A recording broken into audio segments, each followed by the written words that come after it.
Si è svolta stamani a Chioggia, in forma minore rispetto alla tradizione, la festa del pescatore, organizzata dalla Fondazione della Pesca.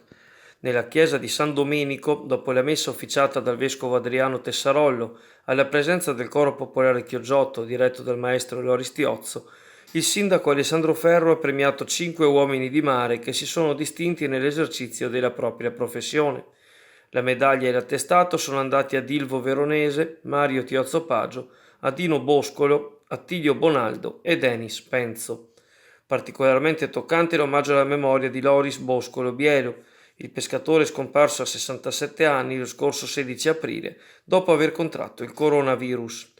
Al termine della cerimonia il vescovo ha proceduto alla benedizione del mare e dei pescherecci dal sagrato della chiesa, dal momento che per le restrizioni sanitarie non è stato autorizzato il normale corteo acqueo fino al capitello mariano posto al centro della laguna.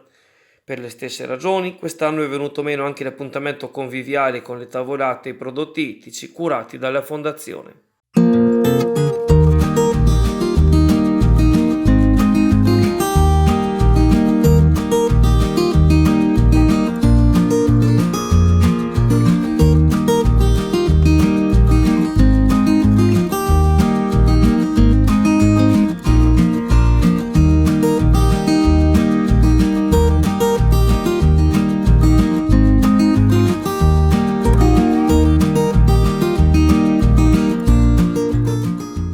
Pare non conoscere argini né spontanei né forzati l'escalation di violenza adolescenziale che negli ultimi tempi è tornata ad abbattersi nel lungomare di Sottomarina o nei locali limitrofi alle spiagge.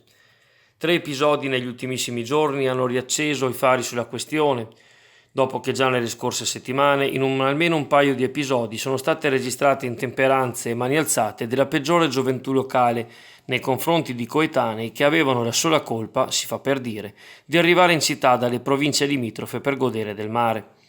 Le immagini girate ieri sera, che stanno scorrendo, quasi all'incrocio tra il lungomare e Viale Veneto, la dicono lunga del coinvolgimento di piccole masse di giovanissimi maneschi alle prese con una zuffa furibonda e cieca.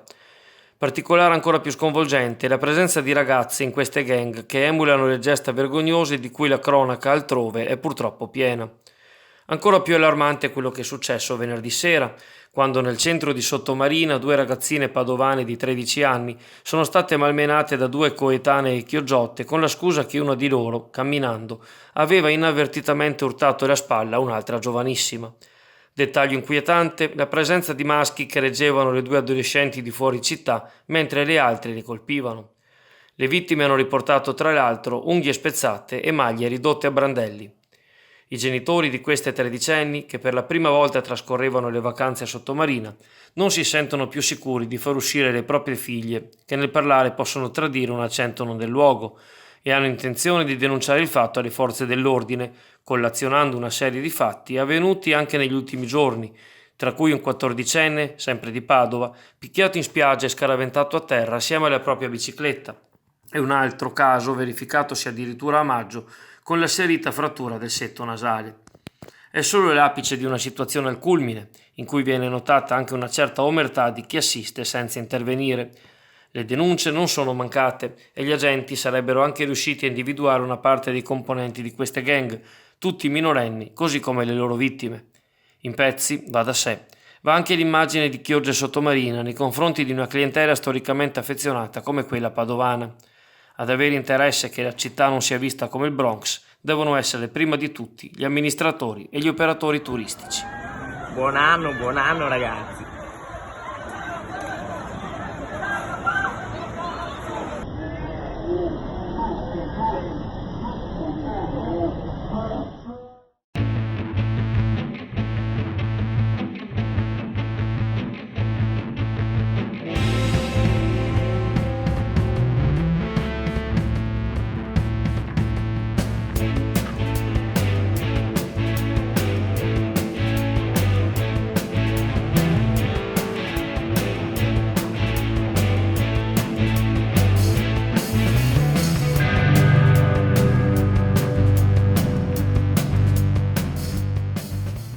La società Costa Bioenergie, concessionaria del terreno di Val d'Ario, sopra il quale ha costruito il deposito di CPL, risponde alla conferenza stampa tenuta ieri dal comitato NOGPL congiuntamente al Comune di Chioggia presso l'Auditorio San Nicolò. L'impresa fiorentina ha infatti presentato ricorso al Tribunale amministrativo regionale del Veneto contro il provvedimento dell'autorità di sistema portuale che aveva negato all'azienda l'uso di una banchina, sostenendo che era stata sequestrata e quindi non nella disponibilità dell'ente appunto che amministra il porto. Ad essere sequestrato invece, spiega il manager Pierpaolo Parale, dirigente di Socgas, è un cunicolo di raccordo costruito anni addietro dall'Aspo e che nemmeno servirebbe all'impianto. La banchina invece è nella disponibilità dell'autorità portuale, pertanto ne può concedere l'uso a differenza proprio di quel cunicolo.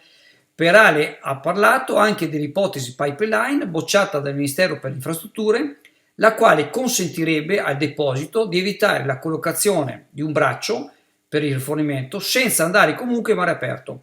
Intanto il comitato NOGPL ha annunciato una nuova manifestazione di piazza per il mese di settembre.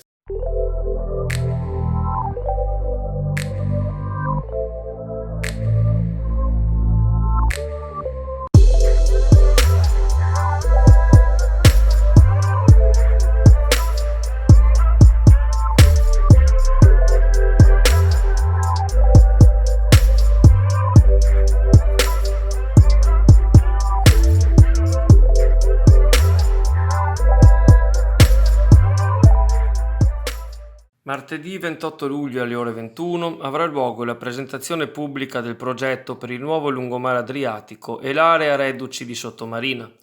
L'iniziativa trova casa nell'auditorium comunale di Calle San Nicolò a Chioggia, dove interverranno il sindaco Alessandro Ferro, l'assessora ai lavori pubblici Alessandra Penzo, il dirigente al settore lavori pubblici Stefano Penzo e il progettista Mauro Zamengo, architetto di Noale, già al lavoro per progettare l'arredo di stabilimenti balneari quali Caio Blanco e Send. L'architetto Zamengo ha avuto il compito di ripensare a livello ambientale l'intera zona, compresa l'area ex reduci che altrimenti entro fine anno andrà restituita al demanio. L'impegno di spesa del comune per la redazione del progetto ammonta a 50.000 euro. Al mattino invece gli stessi temi saranno trattati in una conferenza stampa in municipio. Alla notizia dell'assegnazione dell'incarico c'erano state polemiche politiche e associative, dal momento che il comune non aveva mai risposto al progetto funzionale fornito dall'Associazione Albergatori di Sottomarina e dal Consorzio di Promozione Turistica Lidi di Chioggia.